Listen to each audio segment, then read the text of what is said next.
Well, hello, everybody. Welcome to Galactic Wisdom. I am in Arizona, in the middle of the desert out here. I am close to Sedona, and I'm just 2 miles away from Bradshaw Ranch. And I have come back out here to investigate the UFO activity, the paranormal activity that is out here in this area of the world. And it's a little bit windy here right now, so I'm going to go sit back in my car so that you can hear me better. And there's air conditioning. It's over 100 degrees Fahrenheit here at the moment, so very, very warm. My phone overheated the last time I tried doing a podcast. Well, how about that? I just dropped my phone on the floor. Let's try that again. Yeah, my phone overheated the last time I tried to do a podcast in this sort of heat.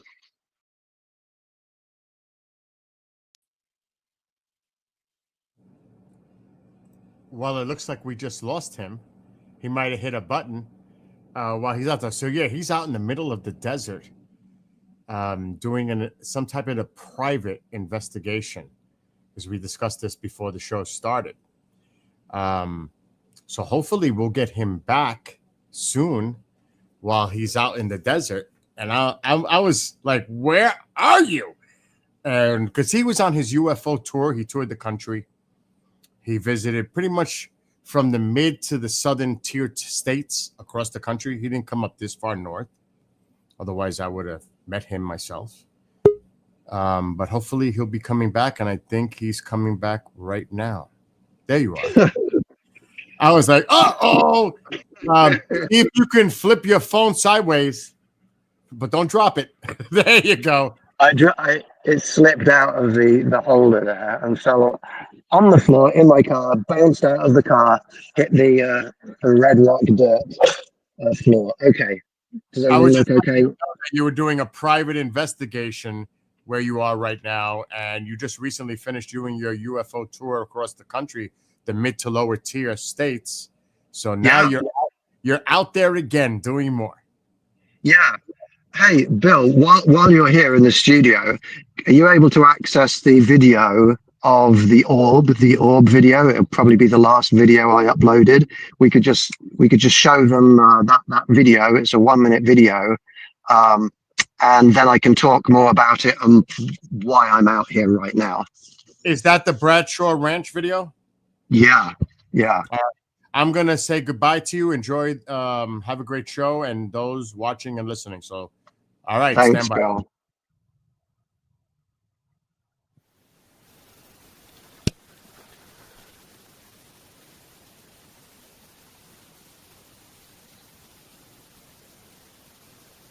Do you see that orb? Hello? Oh, look at you. Hello. Welcome. My name is Rupert, and I'm wondering, who are you? Can you talk to me? Yeah, I can see you. What's your name? Oh, you're beautiful. Are you a alien? A non-human entity, or are you a human spirit?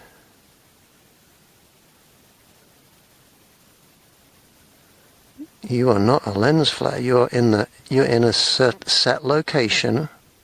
When I move the camera backwards and forwards, I'm going to come closer to you. Whew. Rupert, that is not a bug, because I do a lot of sky watches. I have cameras, you know that. And you can see the other bugs that appear on the screen. Yep. And at different distances, you can see the bugs. This is not an out of focus bug, because that happens a lot. Dust, other things, are caught on camera, and it could be an insect or it could be dust. I personally, and I've been doing it a long time, I see no evidence that is either a bug or a speck of dust in the desert out there. Whatever. Yeah. Just saying. So that is a really interesting catch. And it's not something on the camera lens because, like you did, you moved it, Yep. and it's either staying in its position or in that general area. So that is really an interesting clip. All right, I'm done. I just wanted to put my little 2 cents in there. Thank you, Bill. I appreciate you saying that. I'm glad you saw that and gave your analysis, because I think that's a really special video. Yeah. Like I said, I do a lot of sky watches. I do a lot of camera work, and I know what I'm looking at. You know, a lot of the times, that's really an interesting catch. In my opinion. Anyway, thanks very much, Bill. Awesome. Yeah. So thank you, Bill, for that brief analysis there. My background is as a space scientist, and I have the same opinion as Bill there. That's not an insect. You see insects in the distance, you see insects right up close, and they're clearly solid. And that thing, whatever it is, I'm calling an orb, that maintains its same appearance, a diffuse volume of bluish something when it's far away and when it zooms past the camera. If that was something that was out of focus, it would come into focus somewhere in its journey from far away from the camera and towards the camera. It's not something that's out of focus. It is something that is diffuse in nature. And at no point when it comes past the camera is there any sort of solidity or density to it at all. There's no structure to it at all, other than the patterns that you can see within it. So yeah, that is a paranormal something, whether it's alien or more sort of paranormal, ghostly, spiritual. I don't know. I don't know what it is, what that consciousness is. But clearly in that video, it seems to be interacting with me. It does come back down when I say hello to it. It does when I say I'm coming closer to it. It shoots past me. It knows I'm there. Clearly, it flies past me. So I have a team of professional psychics and mediums that I work with, and when they saw that video, they were similarly impressed, and they are able to tune into the energy of that consciousness. And what's interesting is all of them agree that it doesn't have the energy, the feeling of a terrestrial human spirit or a terrestrial animal spirit. It is something non-terrestrial, extraterrestrial. It is maybe trans-dimensional, extra-dimensional, ultra-dimensional, but it's not a regular terrestrial consciousness or object. So exactly what it is, I don't know. There are lots of theories. Could it be a spirit of some kind? Possibly, but it doesn't seem to be a human spirit or a terrestrial spirit. Could it be some kind of a projection from ultra-dimensional space into our three-dimensional space? Possibly, like a window, like a portal or a projection. Could it be some kind of a vessel or a probe coming in from somewhere else? Possibly. I don't know. But what the professional mediums and psychics that I'm working with have said is that they feel that orb, that was a deliberate contact with me. It stuck around for over a minute in my presence, interacting somewhat with me. And some of these professional mediums feel that the orb wants me to go back. And so I have returned.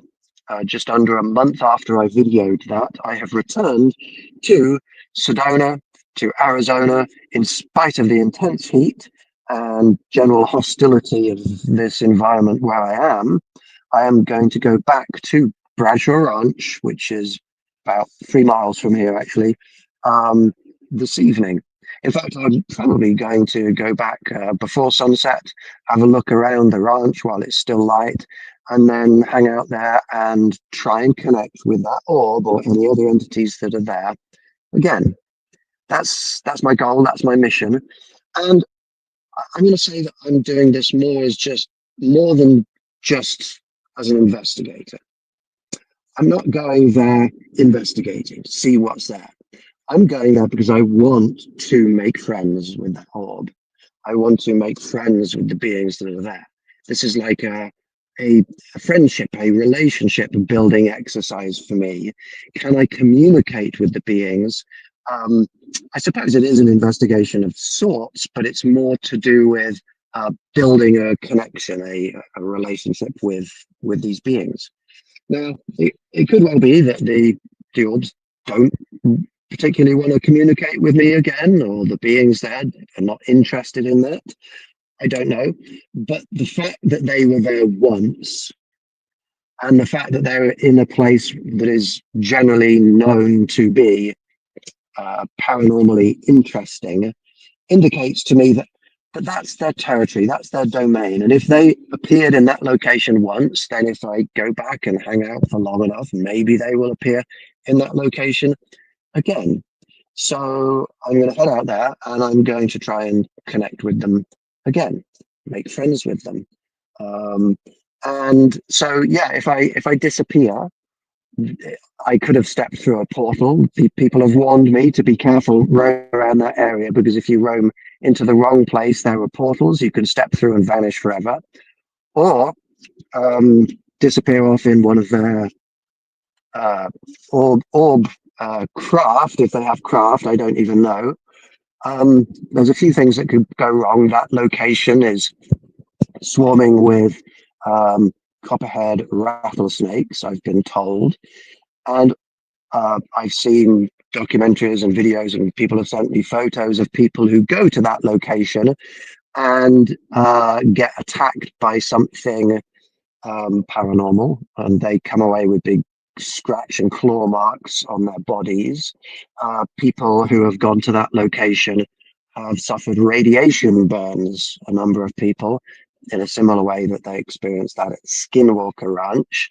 So I'm going to go there not armed, but I'm going to go there equipped with a Geiger Muller tube, which will detect alpha, beta, gamma radiation. Those are the harmful ionizing radiations. And it will beep every time a little bit of radiation goes into the tube there. And if it starts beeping too quickly, too frequently, then I will know that something isn't right. The radiation is too high and I better get out of there. Could it be natural radiation? Yes. Not probably from natural rocks. Could it be coming in from a portal? Yeah, a portal or a vortex. Maybe when it opens up or fluctuates, like a solar flare, there's radiation pours out of it. That's a possibility. But the land is also owned by the government. And part of the Bradshaw Ranch is actually fenced off, very high fences. And inside those very high fences, there is a tall sensor post. Looks like a metal sort of structured posted metal tower with sensors on top, with video cameras on top. They monitor what goes on there. They know there's something going on there and they monitor it. And I don't know, but if they see people doing things that they don't like, do they have the ability to aim high energy particle weapons at people to deter them from what they're doing? I don't know, but I'm going to take precautions by taking a Geiger Muller tube with me so that I can be notified if I'm suddenly being exposed to high doses of something. It's very interesting to me that the government owns that land. They clearly know that there's something going on there, paranormally or extra dimensionally, and they just let people roam around that area. They do own it, but they haven't fenced off all of it. There's no trespassing signs. Why would they allow? It almost seems, I don't think encourage is the right word, but why would they permit people to roam around there and take videos of orbs and things like that, knowing that those videos are going to reveal to the general public and population that there is paranormal stuff going on there. Well, there's 2 or 3 ideas, possibilities, theories. Could it be that that place, they don't understand everything that's going on there, and they don't know how to investigate it? And so they just let people go on there and see what happens when general population go on there. Maybe the general population going onto Bradshaw Ranch, that they're being like guinea pigs, voluntary guinea pigs going into a location where what happens when people are there? Maybe it's dangerous, and they don't, they don't want to go out there and study it with their own scientists, so they're letting people like me go on there and to investigate. But it is very interesting that they're permitting people onto that location. Maybe they've tried to communicate with the entities there, they've had no success at all, so they're watching to see what investigators do and what works and what doesn't. When I investigate places like that, when I go in there, as I said, I'm trying to make friends with those beings. I'm filling myself with peace and love and light. I am expelling from within me any hatred, negativity, negative discrimination, and I'm going there in the most ascended way possible. I think that that's probably why when I went to Bradshaw Ranch for the first time, just under a month ago, I was there for less than a minute before I had that encounter with an orb, where people I know who have worked, have done investigations in that location for 30 years, have never been able to take a video like that, never had that close an encounter with orbs. So maybe I can show the industrial military complex or whoever it is that's watching, I could show them that peaceful intentions and peaceful contact is a good way to go. So that's what I am trying to do. So I'm going to go out there and I'm going to video what goes on. So if anything interesting further than what I've already showed you happens, you will get to see it. Let's see. One thing that I'm going to try is to increase the emotion within me, because there have been quite a number of incidents, people I've talked to that have had very profound experiences with non-human entities, who say that the beings came to them when they had strong emotion, and sometimes the strong emotion was sadness, despair. People going through very, very hard times reached out to the universe, reached out to aliens. 1 or 2 people prayed, and that is when they had experiences. I also know that some people, like for example the Skywatcher team, they will go out, and one of their methodologies is to play very inspirational music. I've sort of participated, not with the Skywatcher team, but with somebody that's on the team who played their music sort of playlist when I was doing a contact event. And the idea was to raise our emotional state into the inspirational, transcending into spiritual realms of emotional high. And what I'm going to try when I go there today to Bradshaw Ranch is I'm going to take along I need to charge it up, but I'm going to take along just a Bluetooth speaker and play some of my favorite songs and sing along to them. I'm going to sit there and sing to the entities positive, happy, and inspirational songs to see if they like that, if that attracts them to come in. It's like, what is this strange human being doing, singing, making all those strange mellifluous frequencies of sound waves? I don't know, maybe they will tune into my emotion when I'm singing along to songs that I like, and maybe that will attract them in. So next week I will tell you what the results are, whether I was successful or not. And even if I don't have a close encounter with an orb again, in terms of experimenting, that's still a success because it shows me that it's not as easy as just turning up at Bradshaw Ranch and seeing things like that. There's it's harder, it's rarer, and there's some other way that I'm not trying to really establish relationships with them. So that's what I'm doing in Sedona. I am going to be here for, well, I'm not sure, maybe a few more days, maybe a couple of weeks, investigating this phenomenon.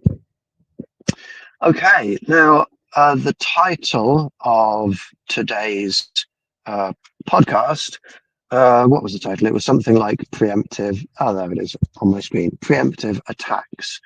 So I'm going to talk about that because this show is Galactic Wisdom. I try and talk about ways that humanity can be wiser, and that feeds directly into why I'm trying to reach out to non-human entities in peaceful ways rather than exploitative ways, in peaceful ways rather than violent ways. So I'm going to talk about this idea of preemptive attacks.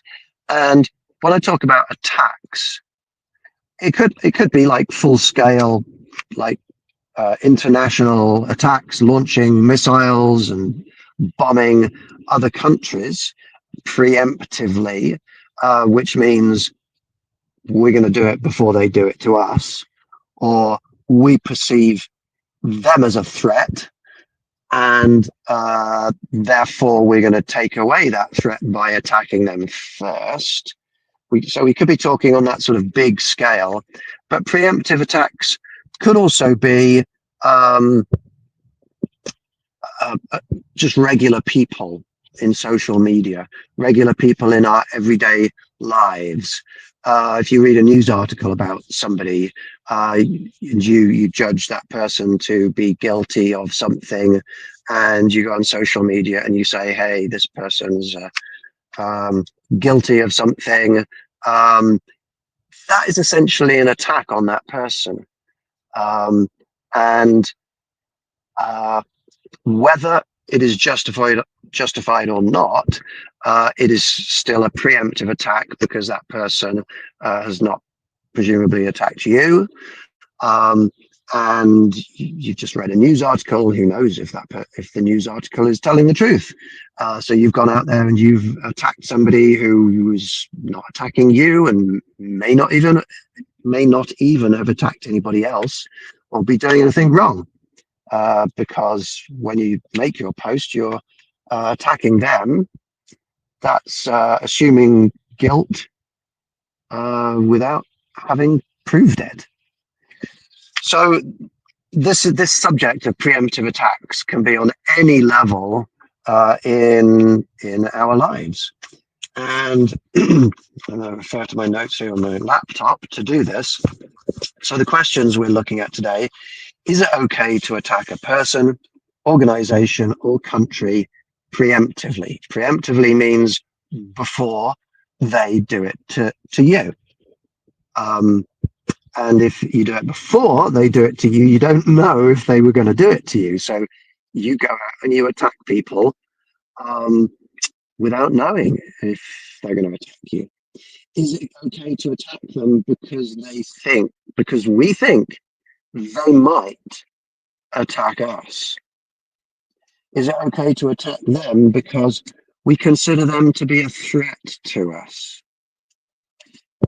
Well, the answer to these questions depends on what our priorities are, what our highest priorities are. If our highest priority is our personal survival, then preemptive attacks are good for us.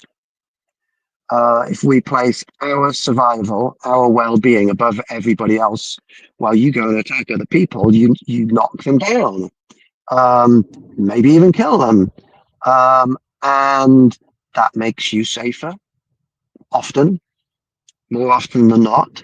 And so, if our priority is to protect ourselves, then preemptive attacks going to be okay.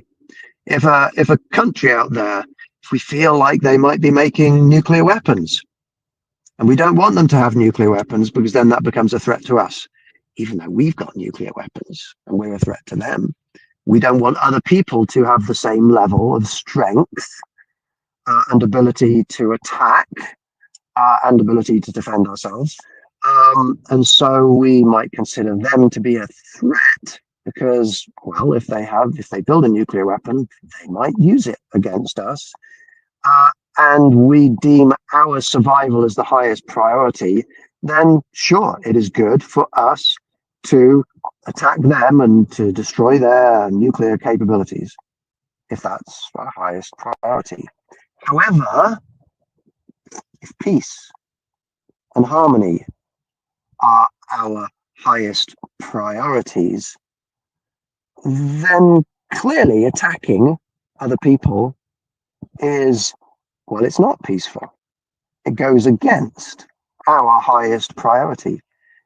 It's not harmonious to go and attack people because we consider, well, for any reason. It's inherently unpeaceful to attack others. That's what attacking others is. It's the opposite of peaceful. And so if our highest priority is peace and harmony, then attacking others preemptively is the opposite of what we should be doing. And if you're of the frame of mind that, well, we attack them and wipe them out so that we can have peace, that's a very warped idea of what peace is about, of what peace really means. You go and wipe out the enemy so then you can have peace. Your principles are, you're not adhering to your principles, and you're saying that the ends justify the means, and you're not being a moral individual or country. So let's look at those two perspectives. Now, morality is subjective.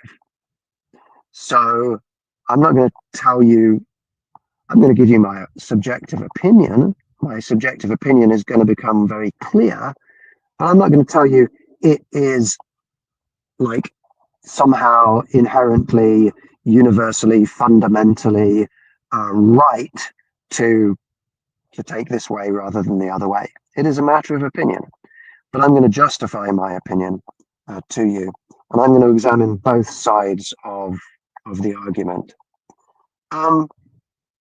It helps to understand why we feel what we feel about this subject.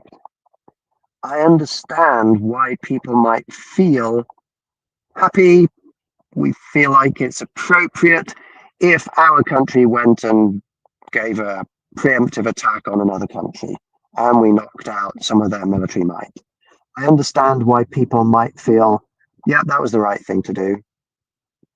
I understand that. Because, you know, there's a part of me with deep inside that feels a little bit safer when the country that I am in does things like that. When bad people who commit crimes are, taken out of action, shall we say, in various different ways. In movies, when the bad guy gets what's coming to them and they're killed or destroyed or put into jail and therefore taken out of the threat is removed, that inherently within me feels justified. Okay, so I do understand the feeling, But let's analyze where that comes from. Where does that feeling come from? Human beings tend to have instincts and feelings that guide their behaviors in ways that are beneficial to their survival. Our feelings, our instincts, um, they didn't just magically appear out of nowhere. There was no magic wand that was waved at us to make our feelings be moral. Our feelings have come to us after billions of years of natural selection. What is natural selection? Well, natural selection, let me give you one or two examples. Let's take spiders. Okay? Anybody out there in the audience listening is a little nervous of spiders, wants to keep away from spiders or snakes, you know, even though most of the spiders that you might see are harmless to us. Most of the snakes that you might see are harmless to humans. A lot of people feel an instinct to retreat from spiders. A lot of people feel an instinct to stamp on them, squish them, kill them, shoot them, cut off their heads. A lot of people feel those instincts. Why? Well, in the past, people who have felt an instinct to go up and stroke snakes or pet snakes, I think they say in America, to make friends with snakes and spiders, even though often they don't get harmed, sometimes those human beings have been harmed. They've been bitten by rattlesnakes, they've been bitten by black widow spiders, and they haven't made it. They've died because of it.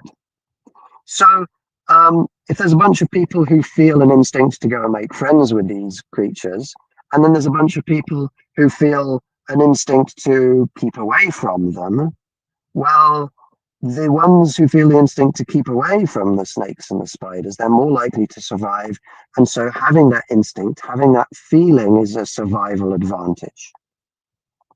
And so that they tend to survive more, not always, but there's a general tendency for people who have instincts and feelings that guide them to act, to keep away from snakes and spiders.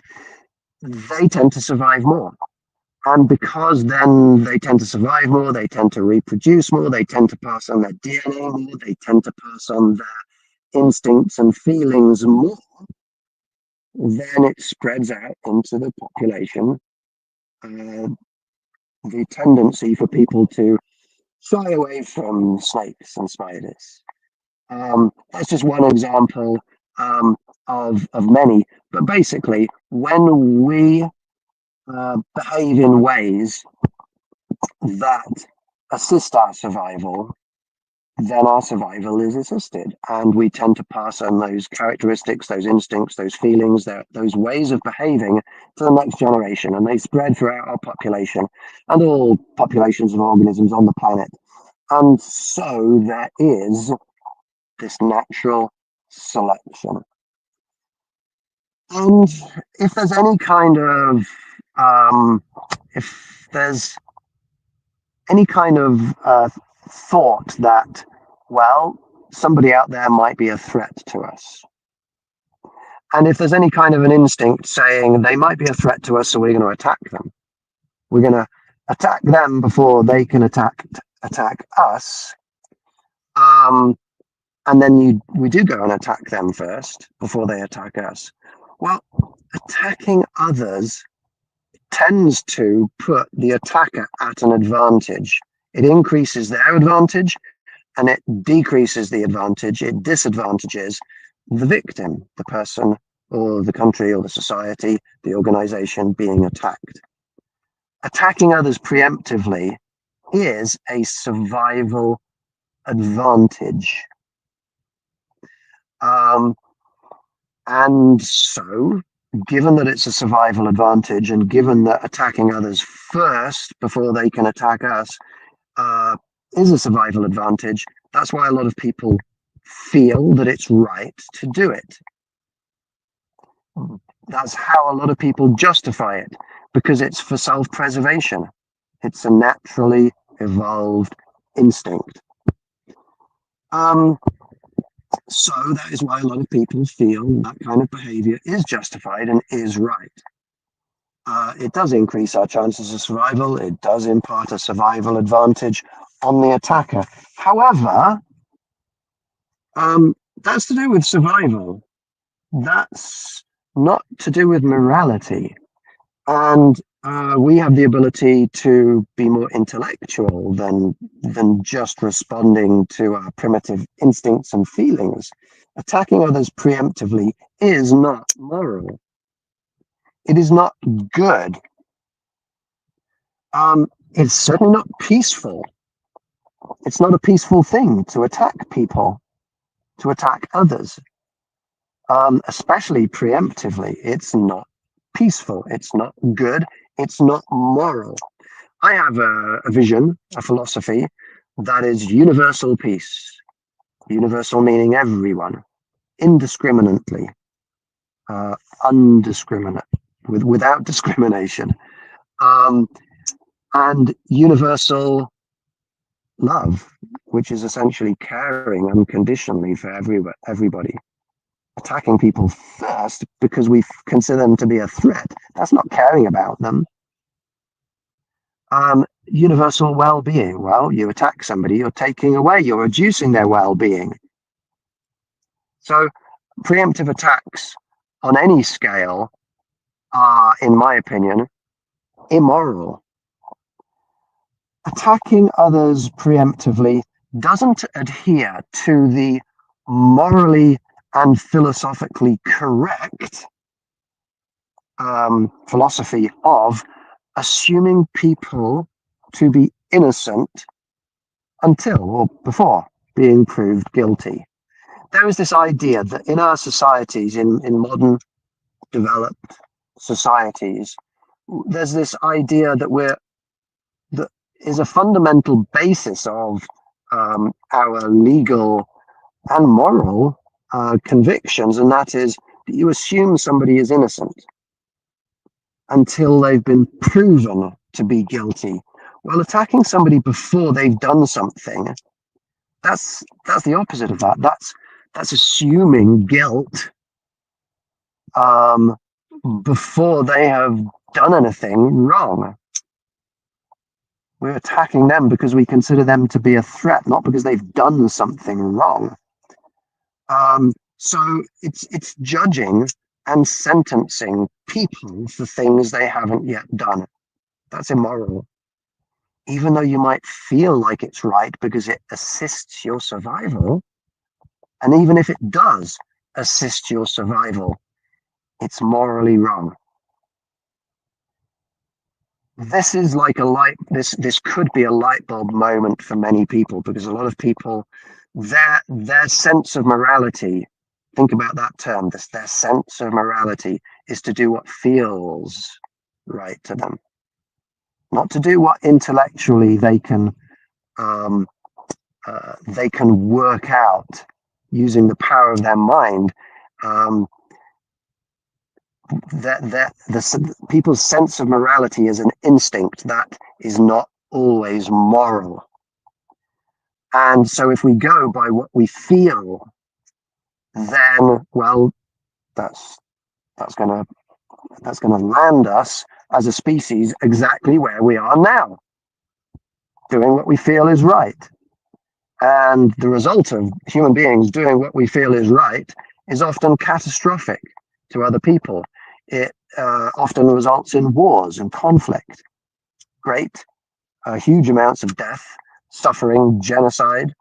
You could pretty much say any crime that is committed of any nature is probably done by somebody who felt that crime was justified because it assisted them in some way. It doesn't mean it's moral. And attacking others who might be a threat to us proves to others that we are a threat to them. It teaches others that if they ever get the opportunity, then attacking us preemptively might be in their best interests. So if, for example, the United States or the United Kingdom, where I'm originally from, if we go out and we attack a country because we think that they might become a threat to us if we don't attack them and take away their strength, then what lesson are we teaching them? We're teaching them that we will attack them before they can attack us. That's what we do. That's our way of dealing with other countries. And so it's showing them that, well, here are the big great countries who are very successful in staying alive. If they want to stay alive, they have to do what we do, which is to attack maybe us before we attack them the next time. It also shows them these countries are not friendly. They're not. Their highest priorities are not peace, not harmony. They're not interested in peaceful, harmonious, diplomatic relationships. We're not going to these countries and saying, let's just be friends. We'll put aside our differences. Let's be friends, and then we won't need any of these weapons, and we won't need ours either. We're going to them and attacking them, and we're making enemies around the world when we do that. And if you do that in your life, go around and attack people, sure, you might get the advantage. If you go around attacking others, whether it's honest attacks or dishonest attacks, there's a lot of disinformation out there. People attacking people with false accusations. However you attack, in dishonest or honest ways, you are achieving, you're raising your advantage by disadvantaging others. You're walking on top of others. That's not moral. That's not right. And you will become an attacker in other people's eyes. Those people with wisdom can see, well, those people there I can see them hurting others. And sure, they're saying they think it's justified, but they are the ones doing bad upon others. And I better keep away from those people, because if that's, if that person there, when they end a relationship with somebody, then they get on social media and they attack the person they just got out of a relationship with, then, well, I'm not sure I'm comfortable with my friendship or my relationship with that person in the future. Because if something goes wrong with our friendship and they're going to attack me on social media, I don't want anything to do with them. It's this question of, are we doing what is best for our survival, or are we doing best for what's peaceful and harmonious? What kind of a relationship do you want with others of any nature? With romantic relationships, with friendships, with family, with co-workers? Do you want a relationship where you have control because you are domineering and strong? Is that the kind of a relationship you want with others? Or do you want a relationship where where both parties care about each other and act in friendly ways to each other and choose to walk away from conflict, to talk about things when there's disagreements, to be okay with each other's differences, and to still be friends with them? There's somebody I met in Sedona a couple of days ago. I went to a coffee shop, sat down, checking my night vision cameras out there, and some people say, "Oh, that's a cool night vision camera. Can we see it? Can we talk about it?" And they were interested in UFOs and things as well. And then a lady who was sitting across in the Starbucks. She walked over after a few minutes and said, "Are you Rupert?" I was like, "Yeah." She says, "Oh, right, I follow you. That's really cool." And she also does the kind of thing that I do. She's a paranormal or alien investigator. Very nice person. I'm not going to say who they are because then I'm going to be sort of openly judging her on this show. Um, and you know, we stayed in touch and we met up a couple of times, and we went and did a contact event together, and we're being friendly, we're being peaceful with each other. But I will tell you that just about everything that she said about aliens and the paranormal, I completely disagree with. Um, and a lot of people, when they have those disagreements of their opinions about realities, you could say beliefs. Um, Her beliefs are, in my opinion, completely wrong and completely inconsistent with my convictions. Um, and every time she says something to me about her opinion about alien stuff, I'm like, no, I'm completely opposite. I completely disagree. I'm tactful about it. Um, but the point that I'm trying to make here is that it's in the nature of humans to have different beliefs and convictions. And when we have those differences of opinion, how do we respond to that? How do we act to that? Do we let those differences of opinion let a wall come up between us? Uh, does do those differences of opinion make us feel hostility to the other person? Do we feel threatened by those people having differences of opinion? Or do we just say, well, we may have differences of opinion, but I can see you're a good person and we can chat friendlily and we can go and get Starbucks, we can go and do a contact meditation in the desert and we can be friends and we can be peaceful and harmonious with each other. That's the option that I suggest to people. Now, sometimes your differences of opinion might make you feel like their sense of morality is different from yours. But it's still just a matter of opinion. And when we try to impose our sense of morality on others, that's immoral. And so sometimes our peaceful coexistence with others might not be an active friendship. It might have to be a separation from them, the opposite of unifying. Uh, and that might be true for individual people, it might be true for countries. We don't agree with the political or religious or economic philosophies of that country, but let's just be friends with them anyway. Let's try not to force our opinions. What is that thing? Oh, it's my hand. Okay, sorry, that my screen's backwards and there was something weird moving in my screen.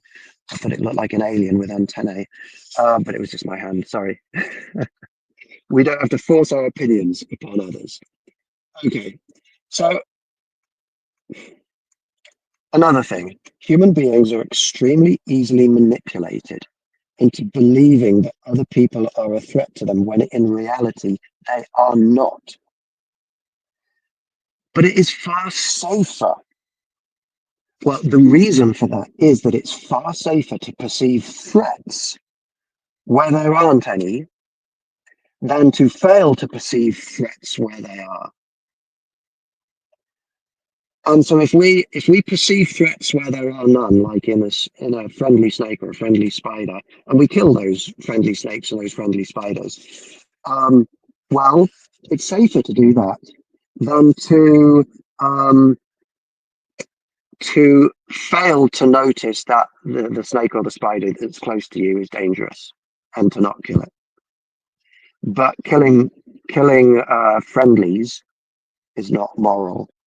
But it's one of the reasons why we're so easily convinced that other people and other countries are a threat to us, because it assists our survival, because then we go and kill them. It works for us. It helps our survival, but it's not moral.